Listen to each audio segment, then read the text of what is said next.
এক 16 বছর বয়সী ছেলে তার মাকে জিজ্ঞেস করলো, মা, আমার 18তম জন্মদিনে তুমি আমাকে কি উপহার দেবে? তার মা এক মিষ্টি হাসি দিয়ে উত্তর দিলেন, যখন তোমার 18তম জন্মদিন আসবে তখন আলমারিতে একবার দেখে নিও, ওখানেই তোমার উপহারটা পাবে। কয়েক মাস পরেই ছেলেটি হঠাৎ গুরুতর অসুস্থ হয়ে পড়ল। পরীক্ষার পর ডাক্তার তার বাবা মাকে জানালেন ওর হৃদয়ে একটি ছিদ্র আছে, ও আর 2 মাসের বেশি বাঁচবে না। সময় গড়াতে থাকলো, কিন্তু এক অলৌকিক ঘটনা ঘটলো। 2 বছর পর ছেলেটি সম্পূর্ণ সুস্থ হয়ে বাড়ি ফিরল।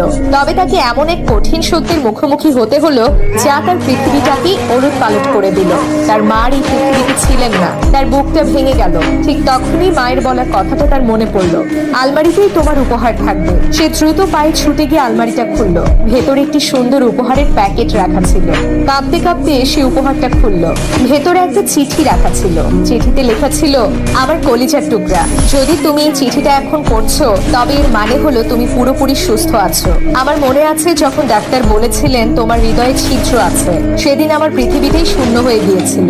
আমি সেদিন অনেক কেঁদেছিলাম, অনেক বেশি। তারপরে আমি একটা সিদ্ধান্ত নিলাম, আমি তোমাকে আমার হৃদয়টা দেব। মনে আছে তুমি আমাকে জিজ্ঞেস করেছিলে যে 18তম জন্মদিনে তোমাকে কি উপহার দেব? তো বাবা, আমি তোমাকে আমার হৃদয়টাই দিচ্ছি। এটা সব সময় যত্ন করে রেখো। শুভ জন্মদিন বাবা, তোমার মা।